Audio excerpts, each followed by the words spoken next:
अपने विवादित बयानों को लेकर अक्सर चर्चाओं में रहने वाले मौलाना तौकीर रज़ा का एक बयान फिर से सुर्खियों में है और इस बार तो वो कहीं ना कहीं ये कहते दिख रहे हैं कि सड़क पर अगर आ गए तो रूह कांप जाएगी। इसी पर बातचीत करने के लिए हमारे साथ कारी अबराज जमाल साहब हैं। आप जमीयत हिमायतुल इस्लाम के राष्ट्रीय अध्यक्ष हैं, उनसे बात कर लेते हैं। तौकीर रज़ा अक्सर बयानों को देकर विवादों में रहते हैं। अब जो ये बयान आया है कि रूह कांप जाएगी, आप कैसे देखते हैं अबराज जमाल साहब? तौकीर रज़ा साहब चाहते हैं कि मुसलमानों को और सरकार को आमने सामने कराकर टकराव की स्थिति पैदा की जाए।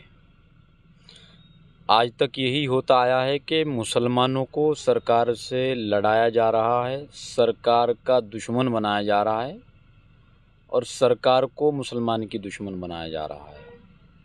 ये टकराव की स्थिति तौकीर रज़ा साहब जैसे लोग पैदा कर रहे हैं। सरकार आने से पहले, बीजेपी हुकूमत आने से पहले यही लोग कह रहे थे कि बीजेपी आएगी तो नागरिकता चली जाएगी और देश छोड़ना पड़ जाएगा, देश में दंगे होंगे, मस्जिद मदरसों पर कब्ज़ा होगा। 10 साल हो गए, ऐसा तो अभी कुछ हुआ नहीं है। और जिस तरीके से अभी भी बयानबाजी हो रही है, ये इस बात का पुख्ता सबूत है कि ये लोग जब इनकी दुकानों में सामान कम दिखने लगता है, फिर इस तरीके की बयानबाजी ये लोग करके मुसलमानों को भड़काते हैं, मुसलमानों को सड़क पर लाने की कोशिश करते हैं। अब चूंकि मुसलमान जाग रहा है, धीरे धीरे समझ रहा है। पहले मुसलमान इनके कहने पर, इन लोगों के कहने पर रामलीला मैदान भरता था, अब गांधी स्टेडियम तक आ गया है। अब धीरे धीरे बहुत सारी चीज़ों में बदलाव हो रहा है। मुझे लगता है कि आने वाले कुछ सालों में, आने वाले वक्त में मुसलमान इनको इस कान से सुनेगा और इस कान से निकाल देगा। कोई संदेश आप भी देना चाहते हैं तौकीर रज़ा साहब को? इस तरह के जो बयान के अक्सर देखने को मिलते हैं। मैं यही कहना चाहता हूं कि अगर वो वाकई मुसलमानों के हमदर्द हैं तो मुसलमानों के हाथ में कलम देने की कोशिश करें। मुसलमानों के लिए कोई अच्छे कॉलेज, अच्छे यूनिवर्सिटी बनाएं, अच्छी तामीरात कराएं, अच्छी तालीम के लिए मुसलमानों को जागरूक करें। सिर्फ भड़काऊ बयानबाजी मुसलमानों की तरक्की का हिस्सा नहीं हो सकती। सिर्फ मुसलमानों को आतिशबाजी के लिए उकसाना, पत्थरबाजी के लिए उकसाना, कभी भी मुसलमान इससे तरक्की नहीं कर सकता है। ये इस्लाम का हिस्सा, मुसलमान की तरक्की का हिस्सा नहीं हो सकता। अभी आपने जो मल्लिकार्जुन खड़गे हैं उनका एक बयान सुना होगा, तो कहीं ना कहीं निशाना था उनका, तो कैसे देखते हैं आप उनके बयान को? देखिए, उन्होंने योगी जी के बयान पर कहा है, उनका बयान काफ़ी चर्चाओं में है, वो बटेंगे तो कटेंगे वालों का जो बयान है। तो इस बयान से लगता है कि कहीं ना कहीं ये बयान हकीकत भी है। जब जब बंटने की स्थिति पैदा हुई है, तब तब जो है भारत का बंटवारा हुआ है। आज हम लोग अखंड भारत का सपना देख रहे हैं, तो अखंड भारत का सपना अगर हम जातियों में बटेंगे, मज़हबों में बटेंगे, तो ऐसे पूरा नहीं होगा। अखंड भारत का सपना जब पूरा होगा, जब हम जाति को छोड़कर, मज़हब को छोड़कर, बिरादरी को छोड़कर, सारी चीज़ों को छोड़कर एक प्लेटफॉर्म पर आकर राष्ट्र के साथ जुड़कर आगे बढ़ेंगे, राष्ट्र की तरक्की में अपना योगदान पेश करेंगे, तभी हमारा भारत विकसित भारत भी बनेगा और हमारा राष्ट्र भी मजबूत होगा और ये भारत इंशाल्लाह एक दिन अखंड भारत भी बनेगा। बटेंगे तो कटेंगे बयान है, उसके बाद समाजवादी पार्टी अलग बयान दे रही है। वो कहती हैं कि भाई जुड़ेंगे तो जीतेंगे। अब एक नया पोस्टर आज सुर्खियों में है सुबह लखनऊ के अंदर के, ये जीतेंगे तो लूटेंगे। तो क्या लगता है आपको, क्या कैसे देखते हैं आप इनको? ये बयान अगरचे इसके तलफ़ुज़ में कुछ ऐसा लगता है लोगों को कि बांटने की बात हो रही है, जबकि ये बयान हकीकत पर मबनी है। समाजवादी एक छोटी सी एक क्षेत्रीय पार्टी है, उसको इसकी हकीकत का नहीं पता।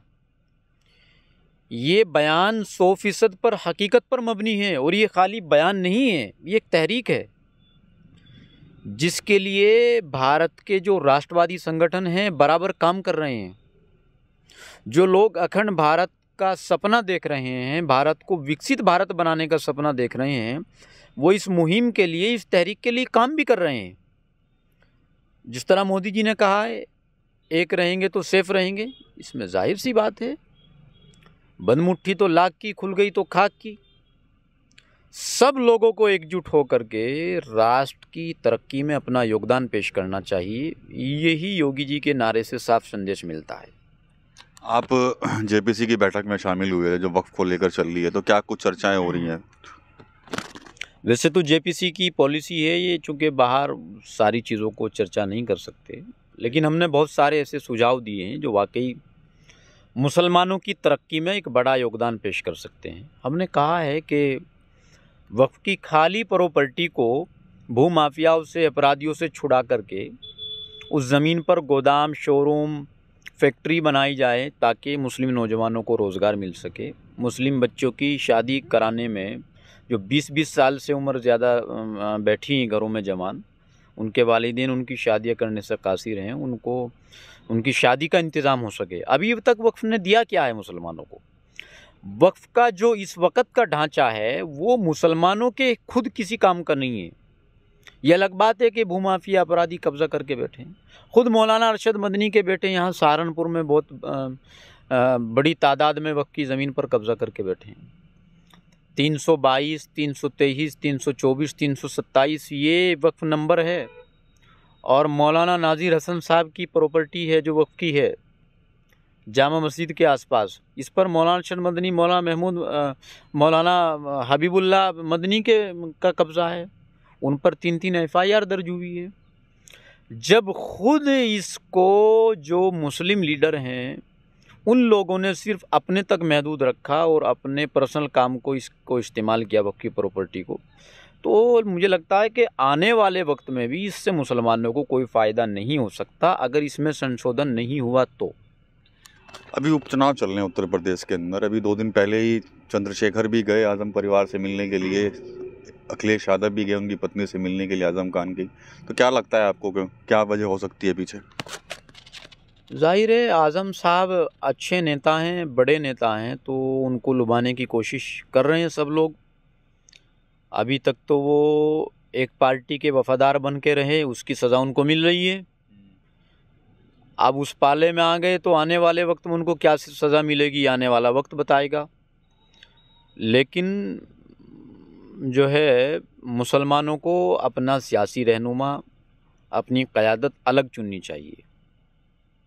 एक आखिरी सवाल और लूँगा मैं आपसे। पाकिस्तान के अंदर शहीद आज़म भगत सिंह का एक चौक बनना था और वहाँ पर प्रतिमा लगनी थी। कुछ लोगों ने ऑब्जेक्शन किया और उनको आतंकवादी बता दिया। क्या कहेंगे आप इस पर?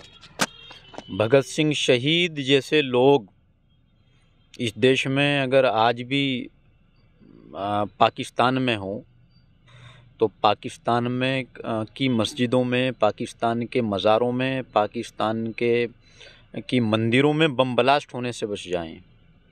भगत सिंह शहीद जैसा राष्ट्रभक्त, भगत सिंह शहीद जैसा देशभक्त और उतना जुनून उस नौजवान के अंदर था जो बहुत कम लोगों के अंदर देखने को मिलता है। ऐसे आदमी को आतंकवाद कहना सिर्फ देश के लिए और अपने आप को आतंकवादी घोषित करने के लिए इससे बड़ी मिसाल कोई नहीं हो सकती है। तो ये थे कारी अबरार जमाल, और साफ तौर पर कहीं ना कहीं जो मौलाना तौकीर रज़ा का जो बयान आया है उस पर काफ़ी हमलावर ये दिखे हैं और कहीं ना कहीं उनके बयानों की निंदा भी करते नज़र आ रहे हैं। TV9 यूपी के लिए सहारनपुर से विकास कतील।